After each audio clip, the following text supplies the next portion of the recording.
are a hallmark of this podcast, but today was, man, the computer really went above and beyond to make this a special day by butchering everything. So we have gone back and forth, and on the off chance that we start to get feedback again on this, me and Mr. Beckenhauer are just going to switch to FaceTime.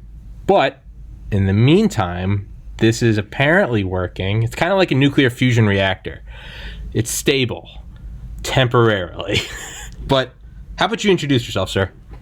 Don't make any false moves. I know, right? Okay, well, I'm Jon Beckenhauer, and I'm living out here in Lincoln, Nebraska. I'm a 30-year Army veteran, helicopter pilot. I don't know what else. Grew up on a small farm in Nebraska.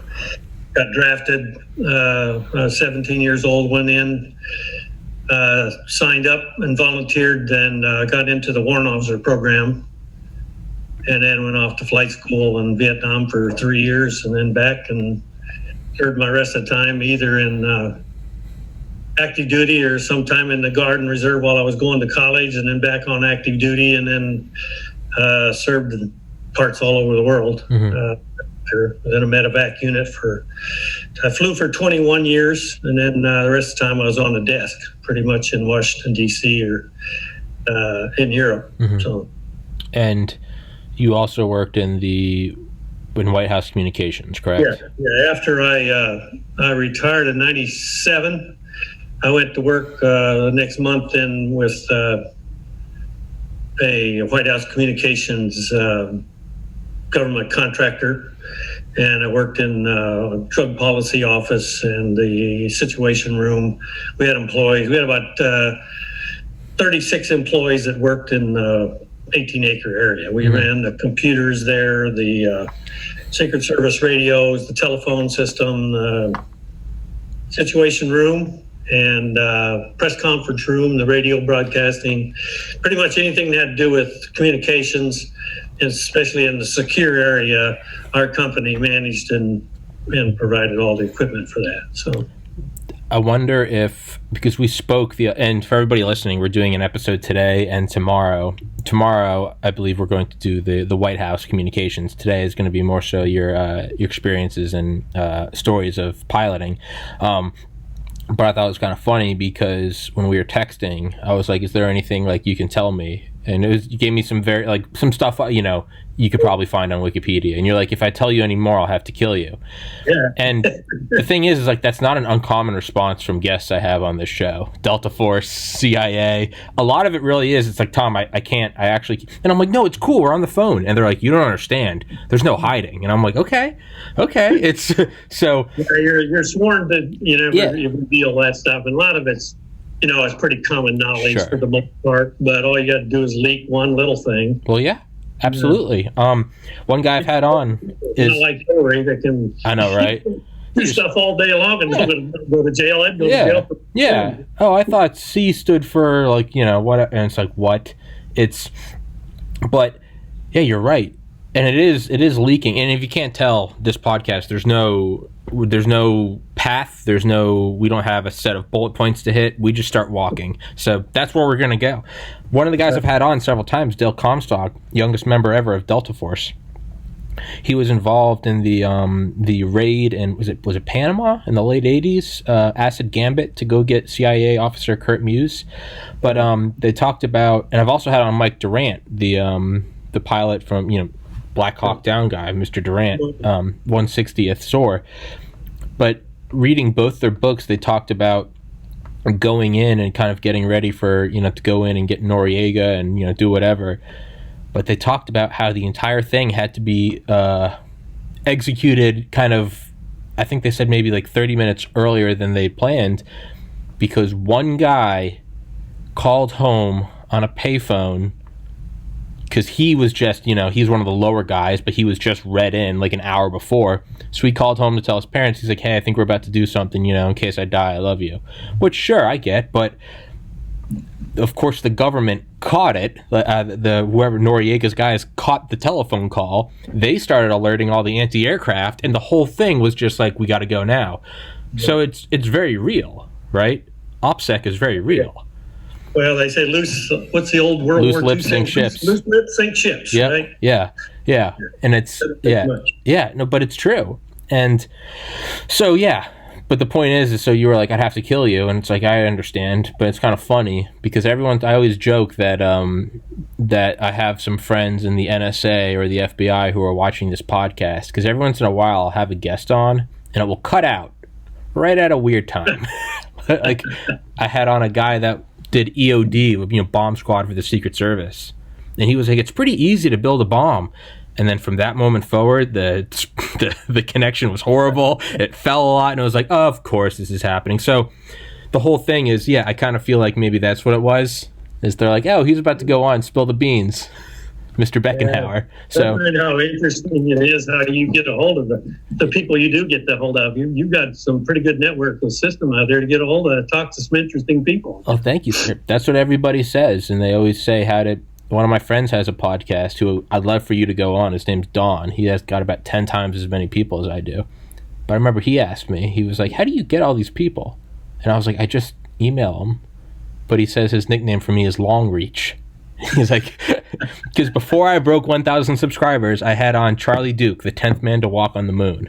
And he was like, that is a feat. But but actually, I mean, I had on the author of the Chicken Soup for the Soul guy, Mark Victor Hansen, yesterday. He wrote a book called Ask, and the whole thing is about how you just have to ask. And I was like, well, I know firsthand that's how this works. For you, I had on Ken Moffitt, and I was like, Ken, do you know any, in probably less formal terms, I was like, do you know any cool cats who would come on the show?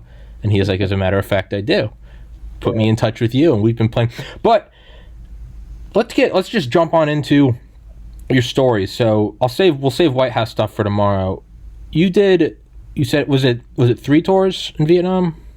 Yeah, 3 tours. I did 3 back to back. Yeah. That wasn't uncommon for helicopter pilots. You went over there. Most tours start over 12 months, and you go for 12 months. You go home for 3 to 5 months. Get orders. You turn around, came right back. Yeah. And then third tour, same way. I don't know, maybe only 20% of us did 3 tours. I was single at the time, not married. I had no responsibilities outside of my own family. So, and my whole goal in life, since I was 7 years old, I wanted to be a pilot.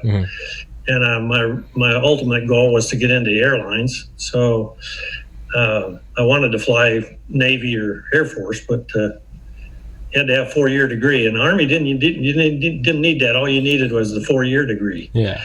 Or the high school degree. And so when I got the draft notice, I just, let me go down and see if I qualify. I passed the flight physical, and I already had a private pilot's license. So they just said, well, sure, come on over here. And what a deal I got for you. Look at here. We got an open slot right here,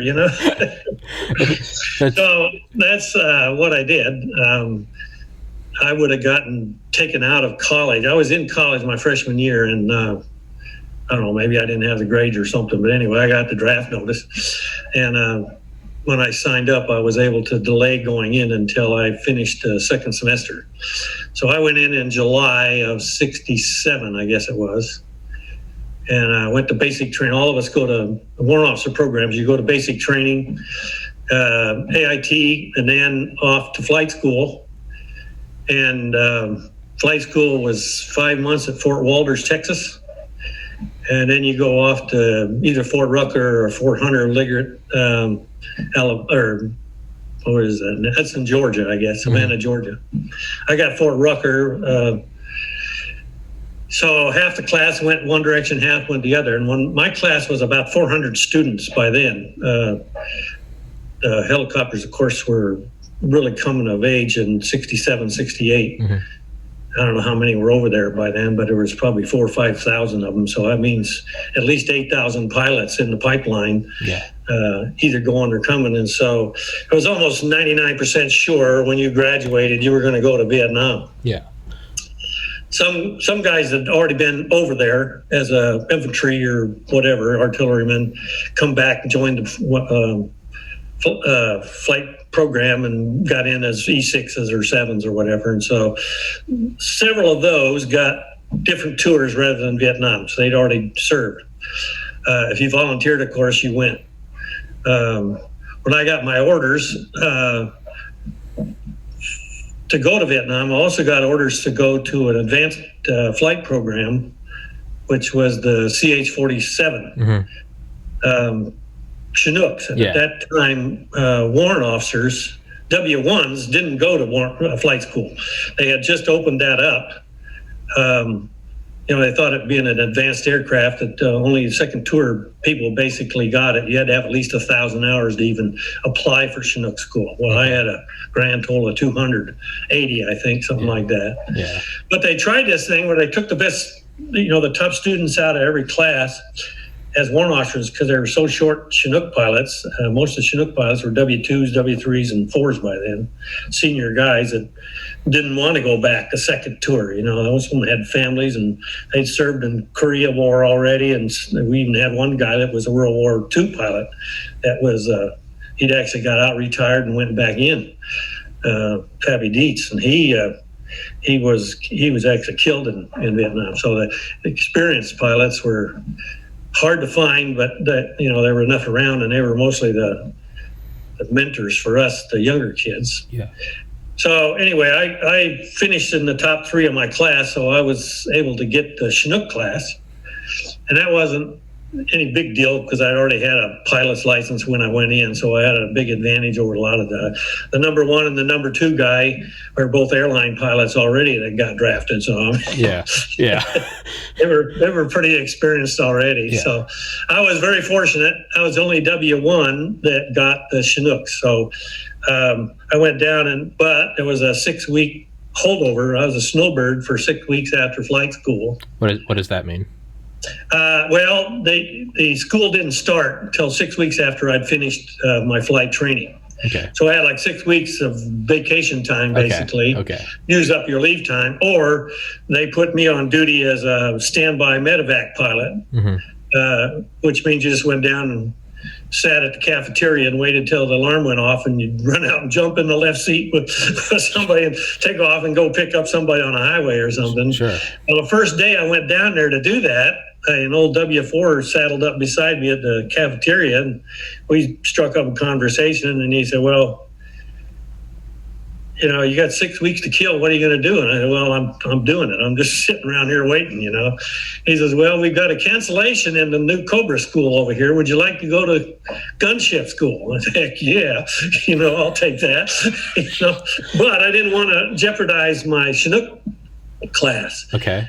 And so he arranged it so I would do the Cobra school, which were just brand new aircraft at the time, come out. And then I finished Cobra school and had 2 days, and then I started Chinook school. So I was really blessed that I had gotten both training. Not many pilots got that. Well, I went from there to I went on leave, I guess, after school. I had 2 weeks leave, and then we went over and caught the flight to Vietnam out of Fort Lewis. I got over there in, it'd been in 68, I guess, early 68. And then I was given a choice to fly gunships or fly Chinooks. The base I was at in Phu Hep had both. Well, shoot, I wanted to go kill people and blow up things, Yeah. So I said, I'll take the gunships. But again, my whole goal was to get flight time. Yeah.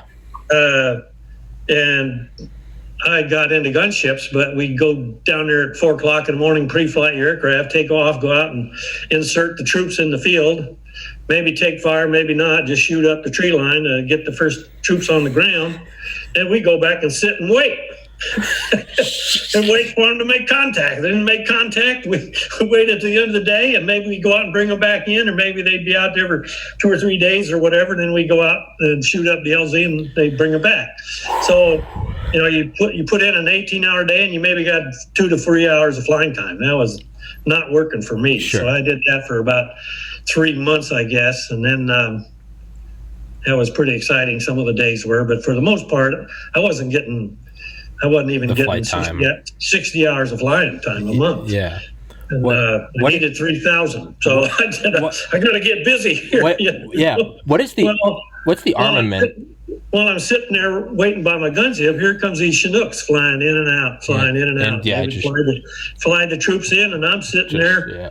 Yeah, hey, you know. So I went over to, then our unit got orders to move down to Saigon area, 3 Corps.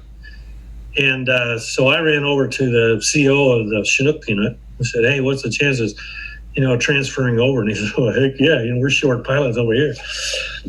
So he called the personnel, and the next day I was over in the Chinook unit. So I started flying Chinooks, and right away, I mean, the average Chinook pilot got 1,000 hours over there. Mm-hmm. Gunship pilots got about 600 to 800 hours.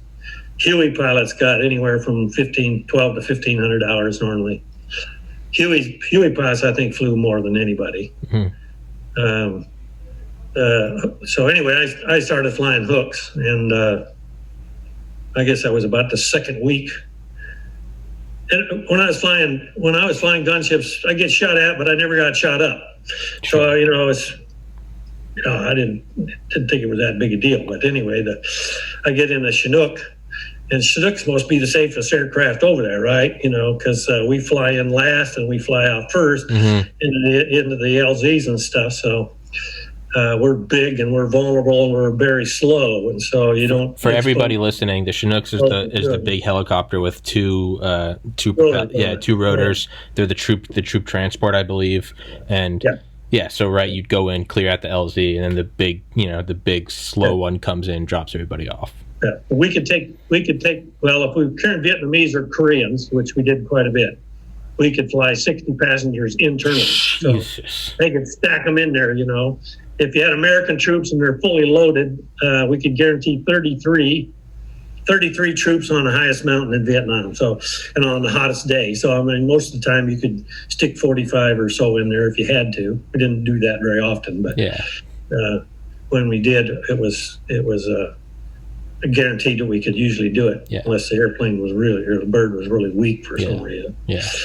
So, I don't know, about the second weekend, we're on my first big combat assault in the Chinooks. I'll give you a war story. We were flying into what's called Happy Valley. It's up by An Cay.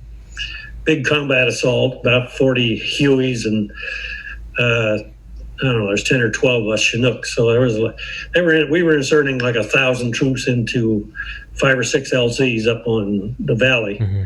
and they'd made contact up in there, and it was called Happy Valley because the KIEs they were getting were on drugs. North Vietnamese and troops, and so those guys would get high on drugs, and they weren't scared of you at all. Yeah, they'd take you on. So Happy Valley was a badass place as far as flying in and out of it. It was right next, pretty much close to the Cambodian border, so it was easy to feed North Vietnamese troops into it. So on a combat assault, I'm the first Chinook in, but I'm the last. I'm the first Chinook in, but I followed the last Huey in, and there was probably 15 Hueys ahead of us. We're all lined up maybe in a 5-mile trail, and the LZ just big enough to get a Chinook into, and maybe 2 Hueys. And the first Huey landed right on top of a booby trap, and I could see him out there. I mean, he landed right on the booby trap, and he just went up and upside down and crashed right down the side of the mountain on the side of it. So the idea when that happens is the next helicopter lands exactly where he did. Yeah, sure. So it's the safest place. So they got everybody in. All the rest of the Hueys landed, and they got the crew out of the other aircraft. And then we were, the LZ's considered hot yet. So the Chinooks, we just did a slow orbit and came back around. And when I was the first one in, and I was still flying with an IP. I was with Clyde Love at the time, and he was a second tour Chinook pilot.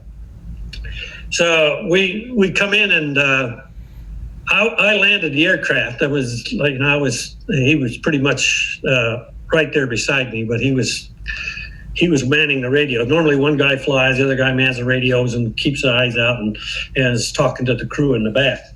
So as I landed, we got a rear view mirror that's right up ahead so we can look back into the back. And I had a load of them. I don't know, we figured probably about 40 Koreans. We don't really count them. They just load them up and you get on and you take off. And I got to looking in my rearview mirror, and we weren't there more than 2 or 3 seconds. They lower the ramp in the back, and the guys start running out the back as fast as you can get them out. Because you don't want to sit in the LC very long, because you're very vulnerable to mortar attack then. So they've got it zeroed in. So the third guy, second or third guy off, I mean, he just lowered the ramp and they started running. I remember seeing that. And one of the troopers stepped right on another, which I found out later was a 105 howitzer round. Booby trap had been exploded. And that thing blew up. I remember seeing the explosion, and the rotor blades cut the aircraft right in half. We were sitting right on the cockpit. I was looking straight down the mountain in front of me, which was about a 60-degree slope. My front two wheels were sitting on the mountain, but if that's what really saved my life, the rotor blades cut the aircraft in half, and my forward end of the aircraft went rolling down the mountain away from the fire. We had 6,000 pounds of fuel on, but we just refueled, of course, and so we were fully loaded. And I think everybody in the back, we were rolling down and knocked me out and knocked my co-pilot out. When we came to a stop, I mean, I woke up, 15, 20 seconds later from concussion. And the aircraft was nose down, upside down. It took me a couple seconds to orient. I unbuckled and fell out. I pulled the fire handle, or the emergency handle on the aircraft. The door fell off, and I just rolled out on the ground. As I was rolling out, I looked back to see if my co-pilot was alive. Clyde, he was. He was wiggling, and I ran around to his side and got his door off and got him out. He'd been knocked unconscious too, and so we both kind of dazed. We knew the only way he was going to get out of there is to walk back up that mountain to where the LZ where we'd landed, because that's the aircraft going to pick us up. Would have picked us up there.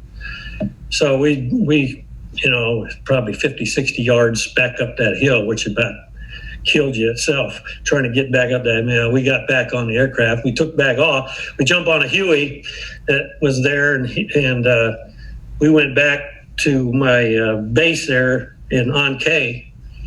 And that was on a Sunday morning, probably about 8 o'clock when the aircraft happened, when the accident happened. And then by noon, Clyde and I were back in another Chinook, flying back out on the mission again, flying artillery and ammunition out there. It's like, okay, another day. Here we go. Just game time, game face. Yeah.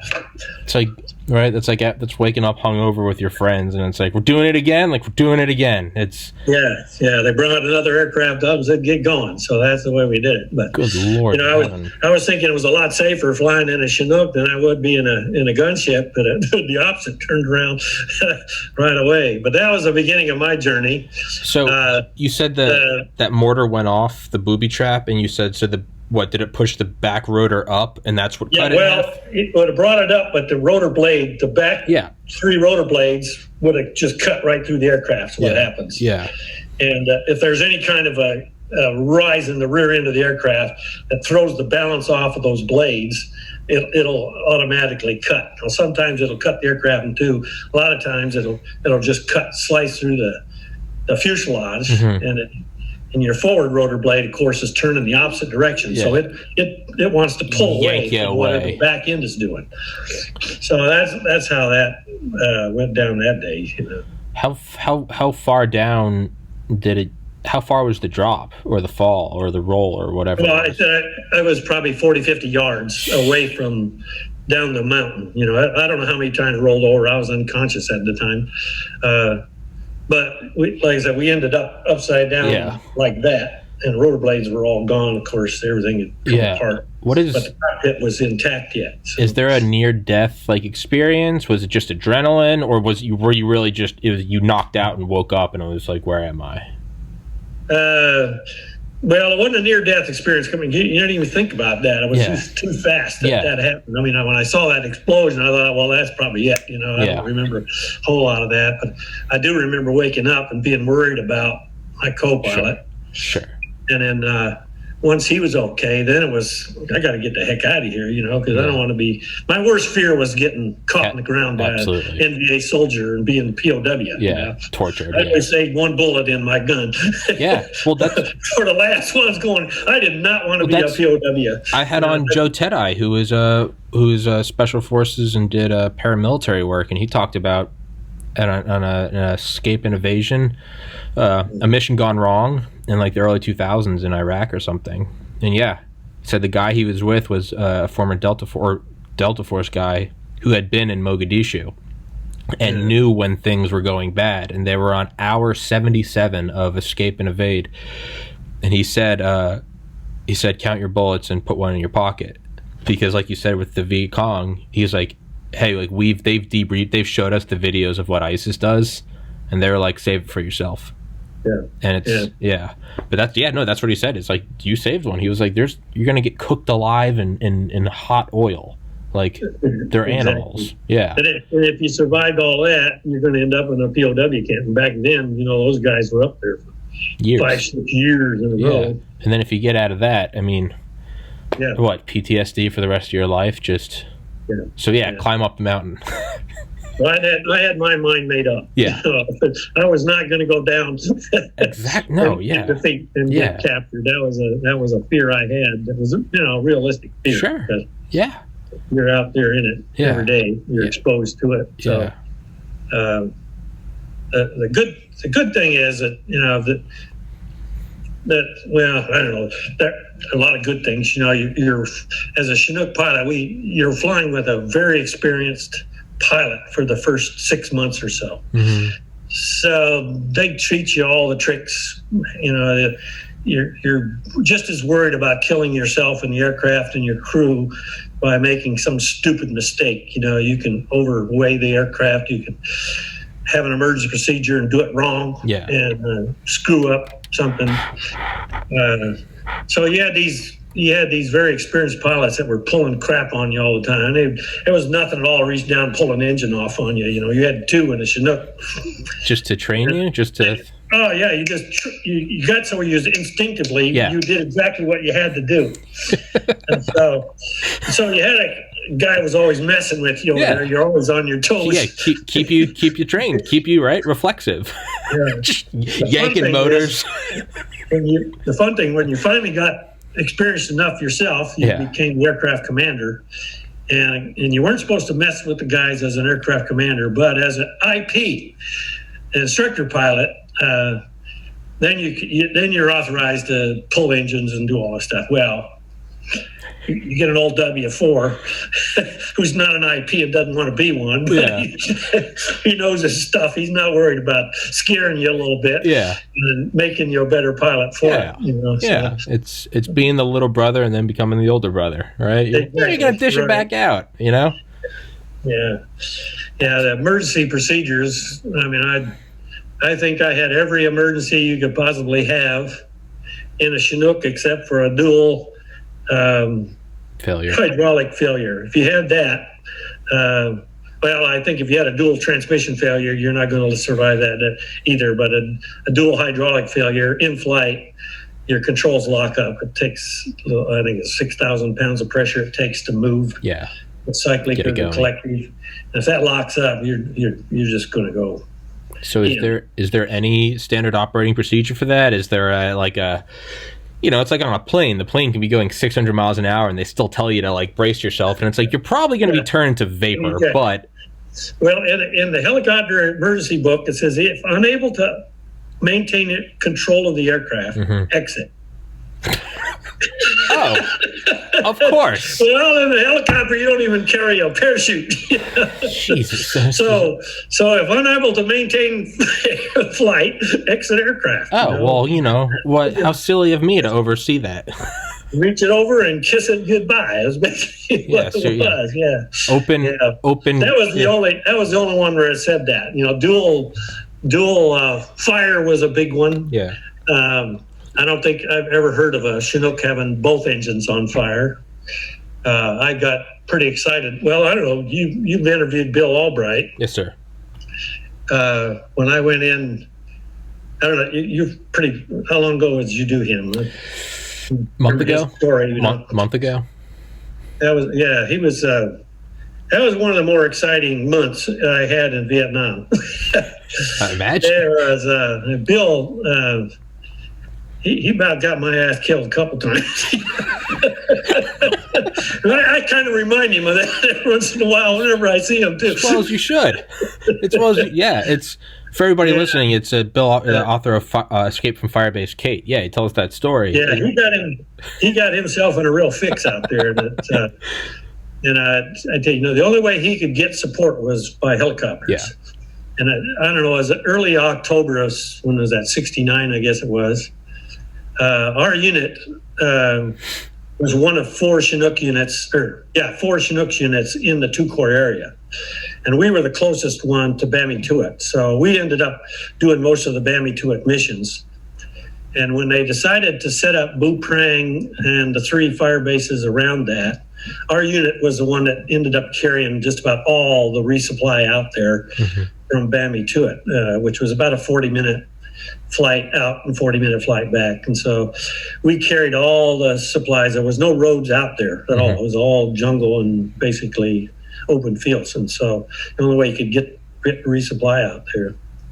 So and our unit sent four Chinooks out there, and we had four aircraft a day mission to fly 12 hours a day. So we were flying long hours and flying a lot of stuff. Yeah. And then sometimes we got some help from some of the other Chinook units. So there was a lot of cargo going out there. Mostly, after we got the fire base built, which was bulldozers and stuff like that to get the fire bases in, and then they sandbags and security and logs and lumber and concertina wire, all just ash and trash junk we took out there. They started setting up those fire bases. And then once the three fire bases, Susan, Ann, and Kate, were set up, and Bu Prang was kind of in the middle, and then there was three fire bases around it that supported the Bu Prang. And LZ Kate was the closest one to the border. It was only, it wasn't even a mile away probably from the Cambodian border. So they were the first ones that were going to get hit coming from the troops from the north. So our job with the Chinooks, of course, resupply them. Anytime they would fire artillery all night, and we'd go out there the next day and resupply them with artillery all day long with rounds, and then they'd fire them at night and during the day. And so it was artillery and small arms ammo and water, and you name it. Everything they needed had to depend on the Chinooks. Well, Bill went out there, I think, on the 29th or something, and the day he got there, the day before, I went in and landed, sat down on the fire base, took a bunch of troops in there, sat there on the fire base on the LZ for probably a minute, unloading, loading stuff up, gutting stuff up. We're not even worried about it. Nobody had taken fire. There was nothing around there. Pretty secure area. And then we'd fly either over to Bu Prang, drop them off, or drop them back to Bami-Tuot or something. So he went into Firebase, and I think he was like a magnet. He drank. It was the same day they decided they're going to overrun the Firebase, and they meaning the North Vietnamese. And I think what the numbers they counted afterwards is something like 6,000 troops were involved. North Vietnamese troops were involved in that. And Bill had like 150 infantry that he was in charge of, and then there was like 35 to 50 artillery. So it's Bill's on base that were firing. I think there was 3 guns on the base, if I remember right. But anyway, they were constantly running out of ammo. We just resupply them. So the day before, we're always listening to radio. Every time I fly back and forth to Bu Prang, I'd go right by Kate pretty much, and I was listening to Bill, the Hawk. All I knew was Chicken Hawk, and he was chattering all the time. And he was saying he was getting fired, he was getting this and getting that, and I'd fly by at 5,000 feet going by him. I'd look down there and say, "Oh, the poor sucker, he's got his work cut out for him down there." And I'm thinking, he's got 35, 50 people trying to overrun the place, and we had no idea that it was how serious the North Vietnamese were taking that base. So Bill's just a bad luck magnet. Yeah. Oh, he was. It was the wrong time and the wrong place. It's like, why did you? And he was the right man in the right place, because I don't think if it hadn't been him there, Sure. and his NCO, that they'd all been killed. I have no doubt about that. Yeah. But he was calling in. I mean, here for a little captain, he was calling in B-52s. He was calling in. I mean, it was amazing. Yeah. Of course, he's just talking to a FAC. Yeah. And a FAC is the Air Force, the flight operations guy out there, little Cessna Cub. He's just flying out there. He's got radios that can talk to the world. And he can call in F-4s and F-100. And actually called in a B-52 strike. Yeah. Which was pretty amazing. Yeah. He said they had priority air support for all of Vietnam for that day. Yeah. I don't think there was too much else going on around, but that was definitely the hottest spot in town. I was about to say, nothing else was going on because everyone was there. Yeah. And the sad thing was, I mean, the day before, which would have been the 30th, I guess, 2 gunships were out there from the 155th out of Bamituit, and they were just coming around and shooting in wherever Bill was telling them to, and firing up the place, and again, not realizing how many troops they got down there. They took some heavy duty. Bill says it was a 37 millimeter quad gun. That's a heavy duty anti-aircraft gun, which I don't think I'd ever went up against one of them before that. And they'd shot down Huey. That was what was covering him. Captain Miller, he went in. I mean, according to Bill, he exploded in the sky before he even hit the ground. They were gone. I heard that chatter, and of course, every helicopter pilot now is alert. There's anti-aircraft guns on the ground in the air, LZK. Stay well away from that area. Except if you get a little phone call around the radio that says, "Hey, we need some help in here." I'm not going there. Well, that's actually exactly where I need you to be. Yeah, exactly where I want you, because I'm running out of ammo and I'm running out of water. He did I had resupplied Booprang all day long that day. Yeah. And was listening to stuff, and I'm watching all these aircraft coming in and blowing the crap out of this place. Yeah. And as I'm leaving, I always climbed up to 1,500, 1,800 feet, so I'm well away from ground fire. And I'm seeing all this smoke and dust and dirt over there. I'm thinking, jeepers, damn it, Bill, what the heck is going on? So I finished carrying all my loads to Booprang, and so I fly back to Bamituit, and I'm refueling. I'm going to shut down for the night, and the tower comes up on the radio and says, "Hey, freight train 1-1, you got a tactical nuke call, or TAC-X." He said, "Well, TAC-X meant this emergency." Oh, I thought you were saying tactical nuke. Yeah, well, not nuke. That's what we call them now. Oh, I was about to say, I was like, ooh. That was a TAC-X. That was a tactical emergency is what it was. I was going to say, damn it. If you got that call, you dropped everything and you took orders. Run, yeah. So I had to call this frequency. So I called the frequency, and it was the FAC. And he says, "Hey, I got to have you out of here right now because these guys are running out." He says, "This is big time emergency." And I remember my instinct was to reach down, just shut the radio off, because I knew this was going to be bad stuff, Oh, yeah, So I responded to it. I called the frequency, and I called the guy up, and he said, "We got to get some ammunition into these guys." And I said, "Well, what's the situation out there? I've been listening to that all day." And he says, "Well, I think we've got it all calmed down." He says, I don't think you're going to encounter too much out there." He said, "But I'll have the gunships covering you when you go in." And I said, "Well, I appreciate that." So on the way out there, I got our gunners to, we just normally as Chinook door gunners don't have a lot to do, because they don't get to shoot that much, because we're going in after it's safe and we're leaving before it gets hot.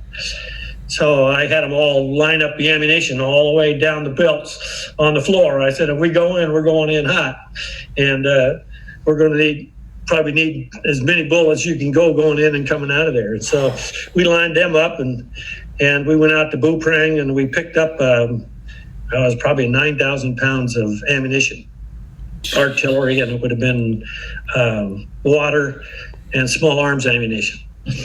And it was about I don't know if I remember right, it was like a 5-6 minute flight from Buprang over to Cape.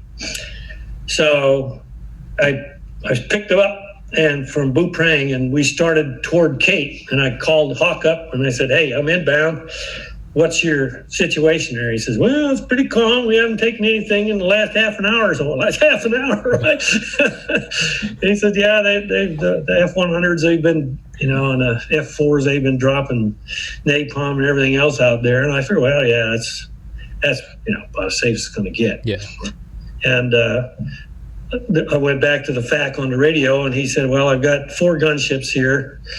We'll put 2 on each side, and we'll escort you in." So I came in low level from the southwest side of the LZ, and it's about 4.5. It's just starting to get dark. So I come in there as hot as I could fly it, and I had the co-pilot flying with me, and I had an experienced co-pilot with me that day. The day before, I had a brand new guy, and I knew if I was going to fly out there in that area, I needed somebody over there and the right that knew it if I got hit.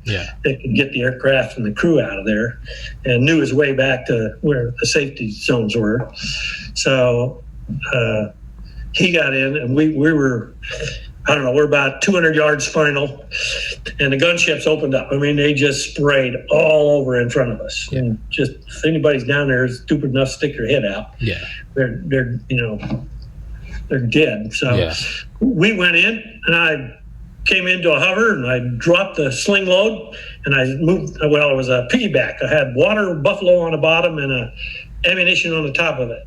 And you always put the lightest load on the bottom so it'll swing back and hold the ammunition so it doesn't come up and hit the belly of the aircraft when you're coming in at an excessive speed. So that's another thing you had to be really careful about. So I put the water trailer down on the ground, and then I hovered over and dropped the ammunition on the ground.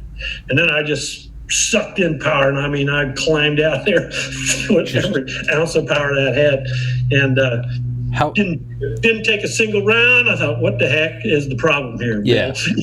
Well, it's because Bill's a magnet. They're all going at him. They don't care. I thought, well, it's not as hot. They must have gotten them all already, so I'm not doing that.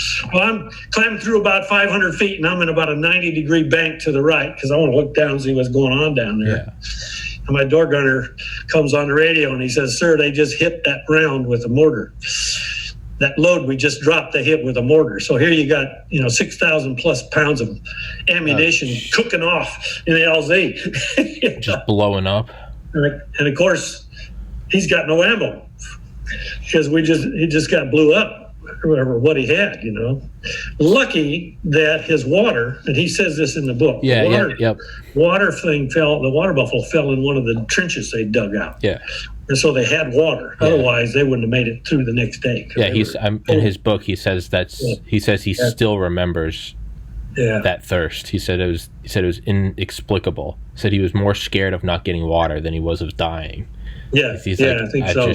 So when you come in and you drop it, how fast can you be? Because I don't. You're coming in. Well, with a normal load, you can get about 60 to 80 knots of ammunition underneath you, as long as there's like we always say a 40-foot strap. So the load is hanging 40 feet below you. Okay. The problem when you got a load that high is you got to come to a dead stop and then drop down and let the load off, and then you pickle it from the hook inside. So as you're coming in the LZ, you're probably 60 to 80 knots, and you get about 100, 200 yards out or meters out. You flare the aircraft. So you're slowing the aircraft down the last 30 seconds or so to a complete stop. So you got to bring it in. And if you go over, it's real easy for that load to swing underneath you, and you go right on by where you want to drop it. So you got to get to a complete stop using the belly of the aircraft to flare, basically, when you're doing a high-speed approach. But normally you come in slow and you crew chief's in the back, and he's telling you how high the load is off the ground. He'll tell you you're 50. Try to aim to 15 feet above the ground, and then he talks you down to the ground with the last 15 feet or so. You don't want to drop it because you could bust it open stuff or dent your water bottle, or your big water buffalo up or something. What you want to be able to do is pick it back up the next day and reuse it. So if you damage it, you can't, you screw it all up. So a good pilot will drop it softly and reuse that baby. Touch it down, yeah. Now, is there... That was the idea. And at the first time in there, I didn't, I figured we were pretty safe. Yeah. They'd shot up everything around there, and we probably got all 50 of them, and we were okay, Yeah. And I doubt, and this is going to be... It turns out there's about 3,000 of them down there. I was going to... And they were dug in pretty deep, so they hadn't got a whole lot of them. So anyway, I take back off, and I'm in that steep bank, and we see the load explode down below down there. And it's just dead silence in the cockpit. And the gunship pilots come on, and they asked me if I was all right. And I said, yeah, we're fine. But I said, what's going on down there? And he says, oh, shoot. Ammunition flying everywhere. He said, I don't know what's coming in or going out. He said, but we're a bingo on our fuel. We've got to get back and refuel too. So we all headed back to Manitowoc. Well, on the way back, Fat comes on and says, can you try that again? So he's taking fire from the Viet Cong, and now he's kind of taking it from you guys because you're dropping it in there and they're hitting it with mortars. And yeah. And I'm thinking, man, I just need to turn this radio off and just go turn home. it off and be like, oh, I didn't hear anything. I'm sorry. But you're thinking, well, poor Bill, he's down there. Yeah. All those guys are sitting there and they're depending on you to get in there. And of course, you're instructed from day one in flight school that your job is to support that ground troop. Yeah, you're the guardian angel. You have to you bring in the goods. No other help except you. So you really you have to step up, So it was one of those days where I had to step up. So we went back and refueled. And he said, well, we're going to call in a bunch more, drop a bunch more on here, bombs, and see if we can't soften up the target a little bit. So we went back and refueled, and I headed back out and called over to Boo Prang and said, have you got a road ready? He said, no. I said, we're not ready yet. So I had to stall about 30 minutes, just orbiting out there, and they called me in, and I finally picked up the second load. And again, we said our prayers because we know this time it's going to be super hot coming in there because they're expecting us this time. The first time we snuck in on them, and second time that wasn't going to happen. They heard our aircraft coming. You don't sneak in with a Chinook; it's just too much noise. You know? Can you do? Is there ever anything like? I'm just thinking of like C5s or something, or whatever, pushing it out the back with a big parachute. Is that ever a tactic with Chinooks? No. Okay. No, we never ever practice that. I think you can do it now. I know. Yeah. You put a small drogue chute out and they slide out the back. But basically, that's an Air Force mission. Okay. 130s will do it, quite often. C5, C-17s, they'll do it, but very seldom you ever see a Chinook doing the mission. It's just, our jobs come in and pick stuff up on the ground or drop stuff right where you need it. Sure. Coming down a chute, you don't know where it's going to land. You get a pretty good idea, but we're supposed to pinpoint stuff. Yeah.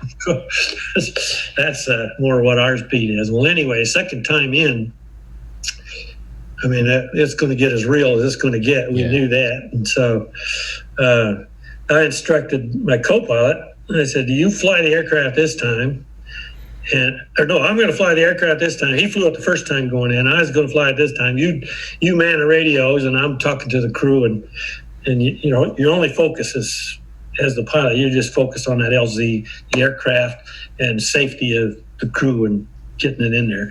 He's on the radio, is talking to the gunship pilots, talking to Hawk, and talking to the FAC, and finding out the whole tactical situation. He's in charge of that. I shut his radios off because there was so much traffic on there, and I have to listen to my flight engineers and my door gunners in the back because they're talking me in, if there's anything that's hazardous or in the way, or he's over the guy, our flight engineer, he lays over the top of the hole. The hole is right in the middle of the aircraft on the bottom. That's where the hook is underneath. And he's in charge of that hook. I mean, the pilot pickles the hook. He'll tell you when the load is on the ground, and then you have the load. He doesn't pickle it unless you tell him to. He can do it if there's a problem with the hook doesn't open or something. Then he's in charge of that back there. So we talked about what we're going to do if we get an emergency, if one of us is shot or somebody in there. We talked all the way through all these emergency things, and again we lined up the ammunition, and on the way in. I told Hawk I'm coming in a different direction this time. They'll know where our path last time. They'll be ready for us there. So we came in from the southwest corner and dropped it on the east side of that LZ Kate. And that's where the normal pad was. I said, we're going to shoot for the left side and throw me a smoke out there so I can see how much wind we got coming in there. But now it's almost completely dark. Yeah. So that was going to help me as far as visibility. We had all the lights off. The gunship pilots came in. I had 2 Cobras on the right side this time. First time I had 4 Huey gunships, Charlie models. And then the second time I go in, I had 2 Cobras, which have a lot more firepower. And that's where I took most of the fire from, was from the right side. And then on the left side, we had the Charlie model gunships, and they were from the 92nd Falcons. So I had the Pink Panthers, which were the call sign for the black, or for the Cobras, and the Falcons were the black, or the C model Hueys. So for half a mile out, I popped up over the mountain. I mean, we came in below the ridge line, so they wouldn't have seen us coming or which direction we were coming from. And I mean, I've got my ammunition load and water right like this far above the tree. I'm just barely skimming. I'm worried about me hooking the load in the tree and just pulling me down, At least it'd be over quick. Yeah. But I'm right in the middle of them when I do it. Yeah, well, comes with the territory.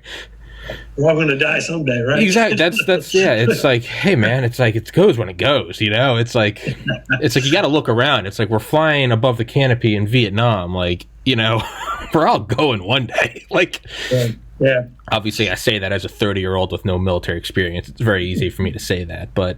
Well, I was 19 at the time, so I mean, it's like I'm just as crazy. Okay, so you're invincible, right? It's impossible to die at 19. I'm bulletproof, and nothing's going to happen to me. I'll fly through the windshield. I'll fall 1,000 feet. Yeah, I'll fall 1,000 feet. I'll get hit with some AA fire. I'll brush it off. It's all good. Yeah, it's all good. So anyway, short final. He's like I said, he's on the radio. So I'm focused. I'm just looking straight at the LZ in front of me, and all of a sudden I see these big tracers coming at me from both sides of the LZ. And I mean, these are size of basketballs, it looks like. Good Lord. In your mind, that's what you see coming at you. Holy smokes. You can swear. Holy shit. 3-second burst. Yeah. They're going right by me. Bam, bam, bam. I hear them hit the aircraft. It's like a baseball bat. Just blam, blam, blam. And I see the gunships. They just zeroed in on those big guns, both sides, and they were done. Yeah. And then all the little tracers started coming at me, and now I'm less than a quarter mile final now, and I'm less than 100 feet off the ground, and I'm in a big flare now just to get that thing stopped.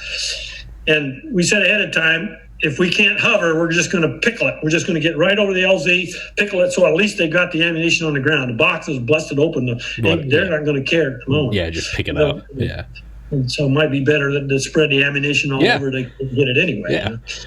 But and I don't think we had any artillery ammunition then. All we had was the small arms, because I think all their guns had already been destroyed. Of course. The treatment that they had.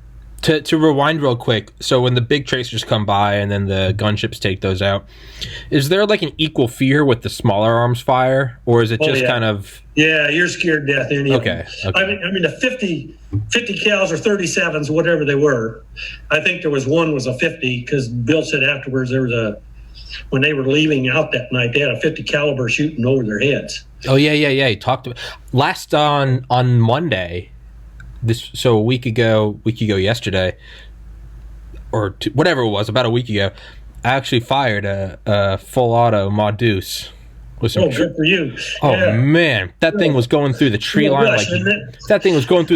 like butter. I was like, I'm like, oh wow, I can watch the tracer. And the guy was like, yeah, dude, that's going through like thick woods. That's what it's doing is it's going through trees. And I was like, oh. And you imagine a minigun with 6 of those barrels shooting 6,000 rounds a minute. It just cuts a tree down like it's a lawnmower. Yeah, it's like a scythe. You're just, it's very violent. And if there's, like I said, there's nothing but hair, teeth, and eyeballs. Anybody gets in front of those rounds, hair. I've never heard nothing but hair, teeth, and eyeballs. Good Lord. Yeah, that's just. But anyway, we're short final. I can't hear the radios, but the pilots from the gunships are screaming at him, abort, abort, abort.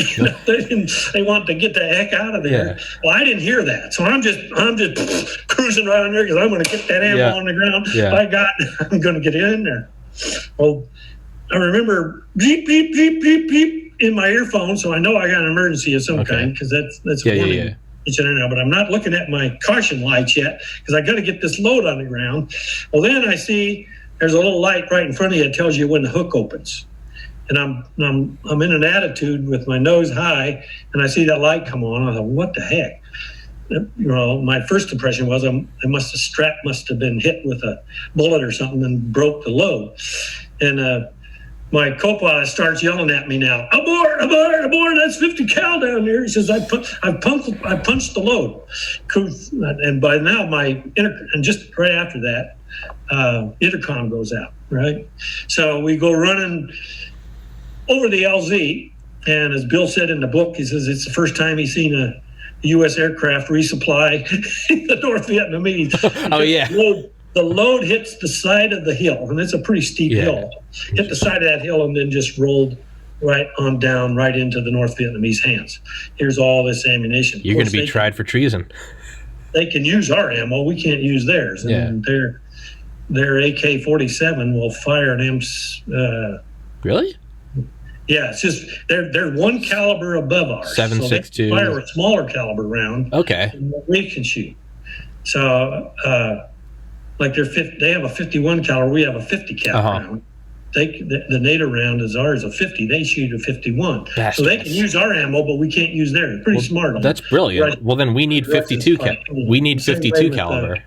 The M14 round is a 7.76, and I think what's the AK-47? 5.57? 5.56, 5.762. It's somewhere in there. Anyway, our round will fit theirs. Sure. But theirs will fit ours. Anyway, we resupplied the North Vietnamese Army. So this time I just nosed the aircraft over because I'm thinking we're going to crash. Yeah. They're going to shoot it down right here. My thinking was, so we just low leveled straight ahead and got the heck out of there.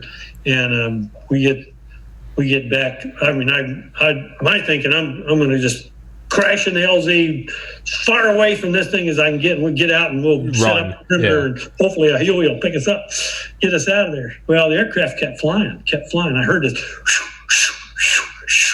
So we took a big hole. We had a big hole that big around through our rotor blade, and that thing was every time it'd come around, it would whistle. So I knew where, and if you take bullets through rotor blades, you got a serious problem because if the rotor blade can disintegrate depending on how bad a hole it is. The bullet comes through at an angle, it can rip a hole that long, and pretty big, and your blade can disintegrate. Yeah. Well, Chinook was pretty wide, and the main spar that goes down through it was where that bullet went right through the main spar of them. Spar? What's the spar? One bullet. It's like it's the main frame of the blade. Everything is all the weight is on that. Yeah. So it's like a big. It's not steel. It's probably titanium or something like main load bearing. Yeah. And then you got the aileron effect around it. Sure. from the net. So it goes through that. You bend that, you bend everything. Oh, so Jesus. So we were very fortunate to have gotten out of there, in that event. And then, let's see what happened. We went back, landed, checked the aircraft out, and thought, well, it'll fly. It'll be okay. We did not want to stay in Buprang for the night because the aircraft would have been mortared, rocketed.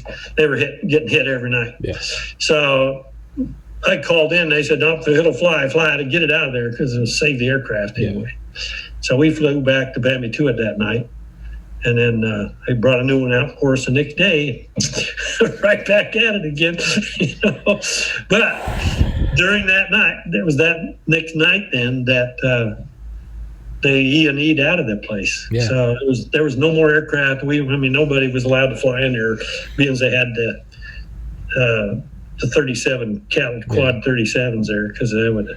No. Is there any like conscious evasion when you're flying? And again, asking as someone with a biology degree that's fired a gun a handful of times in my life, so I have stupid questions. But when you're going in and it's, my first thought goes to something like a fighter jet with like a SAM sight, right? It's you always evade flares. When you're going in with a CH-47 and you see the AA fire, the tracers, is there any like tactical maneuver, or is it just kind of like you pray that it misses? Yeah, well, I had gunship cover, so I'll leave it up to them to suppress the fire. And you got door gunners that can shoot toward whatever firing at you. Sure. In this case, with so many people shooting at it, they were just coming from everywhere. Yeah. Normally, you just have one or two snipers or something firing at you, or somebody jumps out behind a tree with a AK-47 and shoots a clip at you. Full magazine, and they fire around. So you see tracers, and then it just disappears, and hopefully your gunner puts him down before you get in there. Very seldom in a Chinook did that happen. Yeah. When it did, you had one or two choices. One, you don't fly straight into it like you do a gunship, where you got it, you're ammed. You take evasive action. In other words, you turn your belly to the thing. You've just made a bigger target for him to hit. Yeah. So you basically try to do a pedal turn and you get away from wherever the area it is you're going into. Yeah. It's got the fire going on. 99% of the time I got hit, it was by sniper fire. Okay.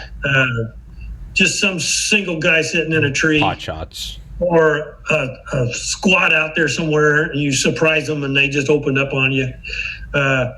So you maybe take 3 or 4 or 5 rounds at a time from one burst, and then you take cover. Now, will small arms fire? And you'll have to excuse me for continually interrupting you. I've just got a lot of stupid questions. Yeah. Small arms fire now is it? It's kind of, I think it was Mike Durant said in his book, Big Sky, Little Bullet. Does it hit you? Does it just kind of tinker? Is it, tink, tink, tink? Or will those go through will those hit you? Could those hit you? Yeah. Oh, yeah. Okay. Yeah. If they came through the cockpit, of course, all you got plexiglass in front of you. There's no bulletproof anything in front of you. Okay. You're sitting on an armored seat. So if they shot from underneath directly into the seat, they could bruise your rear end, but it wouldn't get you. You had plates on both sides of you. Yeah. And then you wore they'd come up to about right here. Armrest. You'd slide them down if you weren't taking fire. If you knew you were going to take some, you'd bring them up a little bit. So you cross down in behind them. But you still had your cyclic down here, which this down here below your knees was exposed. But you had your seat. If you got shot from behind in the cockpit, it was the safest place. If you fly over them and they'd shoot at you from behind, the pilots were protected from the back because you had you sat in a bulletproof seat that had plates here and plates on the side. Yeah, okay. So you had that. And then you wore a flak chest plate, which was, it wouldn't stop a 50, but it would stop a AK-47 round. Okay. Hurt like heck, but it would, survive. There was quite a few pilots took rounds through the founder of Delta Force. Chest. We had one of our pilots in our unit where the armor plate on the side, he had his chest plate on, the bullet. If it had been an inch higher or an inch lower, it would have hit an armor plate, but it didn't. It went right straight through bounced off the right side, went clear up, and the bullet came out up here. And he lived. He lived to talk about it. Yeah, oh, wow. Dave Carringer was his name. That's like he lived to talk about it. The guys in the back, though, all they had was the bulletproof chest plate that they wore. Now, if you're going into a hot LZ, they'd say sometimes pull extra chest plates around them. Yeah. And get behind their machine gun, but they do it. But the guy on the floor laying down over that hole, he put 2 or 3 of them on the floor and then lay on top of them, you know. And if the bullets were coming from underneath, he was fairly safe. I mean, he could take a hit. But of all the pilots, of all the crew members, he was probably the most safe of anybody. Now, would they ever lay down flat? Because so your legs. Yeah, they are. They're laid down flat on the floor, looking down through that hole. Hit your plate, because if you're sitting up, it could go through your butt or your legs, go right up through your body, destroy your organs. With a Chinook, I mean, most of the hits came from the front. Okay. When you're coming in, you're very slow. I mean, you're under 10 knots the last 30 seconds or so. You're really slowed down.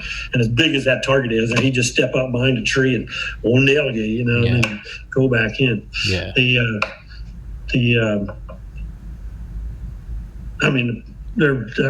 I just can't believe, the good Lord was with me the whole time I was over there. So many times where if I'd have been an inch taller or an inch shorter, I'd have gotten nailed right in the head. Paul, who is it? We had the shortest guy in the unit was 5'2", Dale Tate, and he was just a little squirt, But he was pretty experienced by the time I got him, and I got him for his last 25 hours before he became aircraft commander. So I drill him a lot in tactics and all that, make sure he knows his stuff and that, and the radios, and he knows all the emergency procedures by himself. And that he's safe with the airplane. He knows how to talk to the crew, and he knows how to work with a younger pilot that's I'd sit over there and just act stupid all the time. Try to make every mistake that he would get from an inexperienced co-pilot. And his job was to correct me and tell me what I was doing wrong and why I'm doing it that way. So he was going that way. Well, we swapped seats. I was in the right seat. He was in the left seat. So he's sitting on the left side, which is where the aircraft commander normally sat.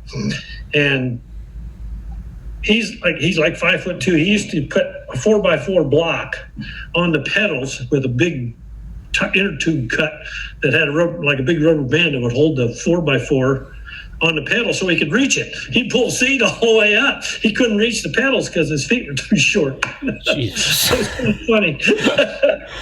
Oh my God. So anyway, he's sitting in there, and of course he's got the seat all the way forward. He's got his feet on the pedals. He could barely see up over the windshield hardly. That's been a little bit. Yeah. Over a big, I'm 6'2", so I can sit in there plenty comfortable, and I'd hunch down in there, Yeah. He was up there like this, and he could see what the heck he was doing. Yeah. We're flying along, fat, dumb, and happy, coming to an LZ one time, bam, that bullet comes right through the windshield, just splits his helmet right above his head. If I'd have been me sitting there, I'd have taken it. Probably right there. You wouldn't have known. And it just happened to be his day to sit on that seat that day. And that was a close. Did he survive? That was a close one I had.